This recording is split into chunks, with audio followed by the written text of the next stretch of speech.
Praise lord. ప్రభునందు ప్రియమైనటువంటి దేవుని పిల్లలకు ప్రభు అయిన యేసుక్రీస్తు వారి నామములో వందనములు శుభములు తెలియపరిచిన పిల్లరా, మరి గడిచిన దినమంతా కూడా ప్రభు తన కృపావాత్సల్యంలో భద్రపరుచుకుని క్షేమమును ఆరోగ్యమును ఆయుస్సును అనుగ్రహించి మరి నూతన దినాన్ని ప్రభు మనకు అనుగ్రహించారండి.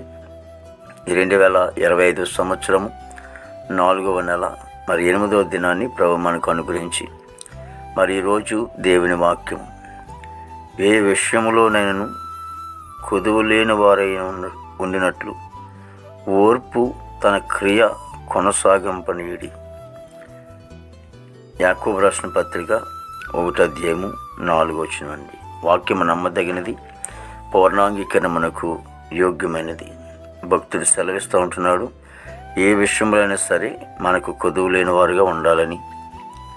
మరి అలాగ ఉండినట్లు అంటే ఏ విషయంలోనైనా సరే దేవుడిచ్చినటువంటి ఆశీర్వాదం విషయంలో ఆత్మీయంగాను అలాగే భౌతికంగాను మనకి దేవుడిచ్చే ఆశీర్వాదాలతో ఎటువంటి కొదువు లేకుండా మరి దేవాది దేవుని సన్నిధిలో మరి కొదువు లేని వారై ఉండినట్లు మన ఓర్పు కలిగి ఉండాలంటండి. ఓర్పు కలిగి ఉంటే మన దేవుడు ఆశీర్వదిస్తాడు. కొందరి జీవితాల్లో ఓర్పు సహనము అనేది లేకపోవటం ద్వారా కొన్ని ఆశీర్వాదాలు పోగొట్టుకునే సందర్భాలు ఉంటాయి. కానీ ఆశీర్వాదం మనకు కావాలంటే మన క్రియ మంచిగా కొనసాగిస్తున్నప్పుడు దేవుడు మన క్రియల ఫలాన్ని బట్టి దేవుడు ఆస్వాదించేవాడు, దీవించేవాడు. కాబట్టి మనము ఆత్మీయంగాను భౌతికంగాను ప్రభు సన్నిధిలో మనం ఆశీర్వాదకరంగా ముందుకు సాగాలంటే ప్రభు సన్నిధిలో మనం ఆధ్యాత్మికమైనటువంటి ఆశీర్వాదాలతో ముందుకు సాగిపోదాం. ప్రార్థన చేసుకుందాం. ప్రేమగల తండ్రి, కృపలేస్తు నీకు స్తోత్రాలు స్తుతులు చెల్లిస్తున్నాం ప్రభు. గొప్ప దేవునికి వందనాలు. జీవాధిపతిని తండ్రి, ప్రతి కుటుంబంలో సంతోషం ఆనందమును ఐక్యత ప్రేమ నెమ్మది మీరు అనుగ్రహించమని ప్రార్థిస్తానికి వందనాలు ప్రభా. మా భారతదేశాన్ని బట్టి ప్రార్థిస్తూ ఉన్నాం తండ్రి. మా భారతదేశానికి నెమ్మదిని ఐక్యతను దయచేయండి ప్రభు. నీకు స్తోత్రాలు తండ్రి. ఇక నేను ప్రభా అధికారులు మంచివంతులం పండి దవా తండ్రి. నువ్వు యవన బిడ్డలను బట్టి నీ సన్నిధిలో ప్రార్థిస్తూ ఉన్నాం తండ్రి.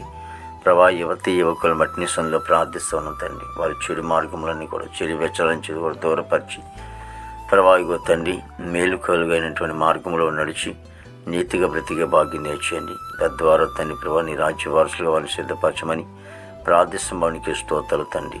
ప్రతి యవన బిడ్డలు మీరు రక్షించుకోండి దేవాదిగో తండ్రి. ఉద్యోగస్తులందరి కొరకు ప్రార్థిస్తూ ఉన్నాము. ప్రతి ఉద్యోగస్తులందరూ కూడా ప్రభా ఇగో తండ్రి దీవించండి, ఆశ్రయించండి తండ్రి. నాయన వారి రాకపోకలు మీరు ప్రోత్సహించండి భవనికి స్తోత్రాలు తండ్రి. నాయన ఇదిగో తండ్రి ఎస్సీనికి వందలు విదేశం బిడ్డలందరి కోసం ప్రార్థిస్తున్నాం. అందరికీ మంచి అంతరం పండి చదువుకునే బిడ్డలు ప్రభా మరి ఉన్నారు తండ్రి. 10th క్లాస్ పరీక్షలు అయిపోయినాయి.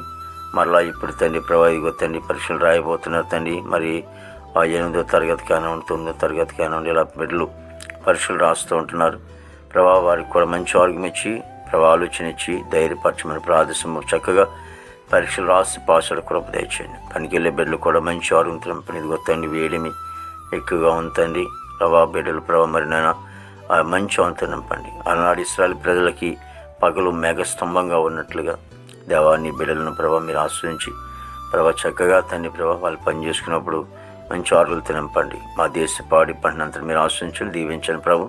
మరి హాస్పిటల్లో రోజు స్వస్థపరచండి. జైల్లోనే బిల్లు విడుదల చేయండి. కోర్టు గోడలు కూసుకోవాలని కూడా కొట్టివేసి ఈ దినమంతా కూడా విశేషమైన కృపతో నింపి నీ నామానికి మాత్రం మహిమ తీర్చుకొని యేసుక్రీస్తు వారి దివ్యమైన నామములో ఇచ్చినాం తండ్రి. ఆమేన్, ఆమేన్.